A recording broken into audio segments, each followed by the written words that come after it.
Right అంటే దీంతో పాటు ఈరోజు మేడ్చల్ మల్కాజిగిరికి సంబంధించిన దాంట్లో రియల్ ఎస్టేట్ చాలా అద్భుతంగా ఉంటుంది ఇక్కడ.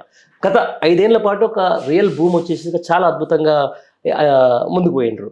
ఇదే ఎల్ఆర్ఎస్ మీద గగ్గోలు పెట్టిన ఇదే కాంగ్రెస్ పార్టీ ఈరోజు అదే ఎల్ఆర్ఎస్ మీద మళ్ళీ రియాల్టర్ల మీద పడింది. దాని మీద మనం ధర్నాలు చేసిండ్రు, ఇదంతా కూడా జరుగుతూ ఉంది.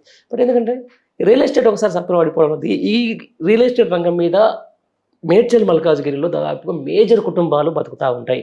వారి సంక్షేమం కోసం ఏం చేస్తున్నారు? రియల్ భూమిని ఎలా లేకపోతున్నారు? పండరి మీరు మేడ్చల్ మల్కాజ్ గురించి మాట్లాడుతున్నారు, జిల్లా గురించి మాట్లాడుతున్నారు, లేకపోతే పార్లమెంటు మల్కాజ్ గురించి మాట్లాడుతున్నారు. ఈ విషయానికి వస్తే ఎల్ఆర్ఎస్ విషయానికి వస్తే రియల్ ఎస్టేట్ మార్కెట్ అనేది గ్రేటర్ హైదరాబాద్ కాకుండా రాష్ట్రంలో ఏ ఊర్లో పోయినా ఇంతకుముందు మనకు ₹1,00,000 ఎకరం దొరుకుతుండేది, 2 లక్షలకు ఎకరం దొరుకుతుండేది. ఇవాళ ఎక్కడ చూసినా కోట్ల రూపాయలకు ఎకరం దొరికే 30 లక్షలు. ఈ రోజున ముఖ్యంగా మీరు అన్నట్టు గ్రేటర్ హైదరాబాద్ లో ప్రతి ఫ్యామిలీ, పెద్దోళ్ళు ఉన్నా చిన్నోళ్ళు ఉన్నా, చిన్న చిన్న పని చేసుకుంటే వాళ్ళు ఉన్నా కూడా రియల్ ఎస్టేట్ మీద డిపెండ్ అయి ఉన్నారు. ఒక రియల్ ఎస్టేట్ లో ఒక పని చేసుకోవాలంటే ఒక ప్లాట్ అమ్మినా కూడా ఆయనకి ఇంత అంత కమిషన్ వస్తాయి. వాళ్ళు సంవత్సరం ఒక ప్లాట్ అమ్ముకుంటే సంవత్సరం బ్రతకొచ్చు.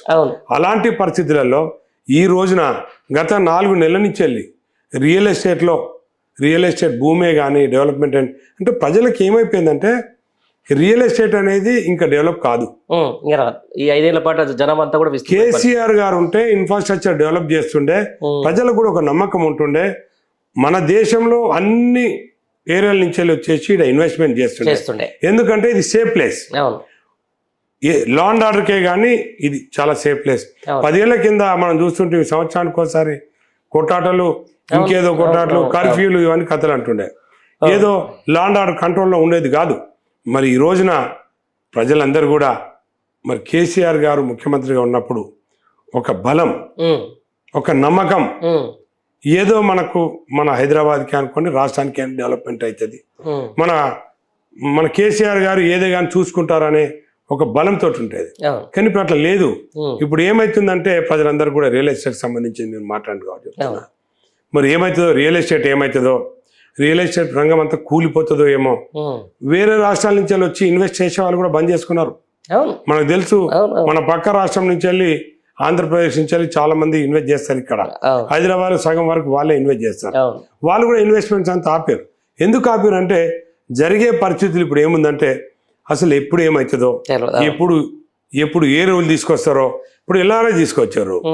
ఎల్ఆర్ఎస్ విషయంలో ఎల్ఆర్ఎస్ చేయాలని చెప్పి బీఆర్ఎస్ ప్రభుత్వమే, కేసీఆర్ గారే ఎల్ఆర్ఎస్ స్కీమ్ తీసుకొచ్చారు. స్వాగతిస్తారు. ఈ రోజు కూడా ఎల్ఆర్ఎస్ స్కీమ్ అనేది ఈ రోజున కేసీఆర్ గారు స్వాగతిస్తారు. అందరు కూడా నాయకులందరూ స్వాగతిస్తారు. మేము కూడా స్వాగతిస్తున్నాం.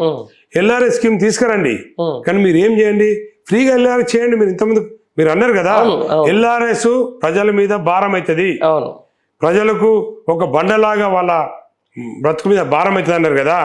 ఈ రోజు మీరు ఫ్రీ చేయండి, మీరు ఎల్ఆర్ఎస్ మీరు ఫ్రీ చేయండి, మిమ్మల్ని మేము స్వాగతిస్తాము. చేయాలి. ఎల్ఆర్ఎస్ స్కీమ్ అనేది చాలా బాగుంటది.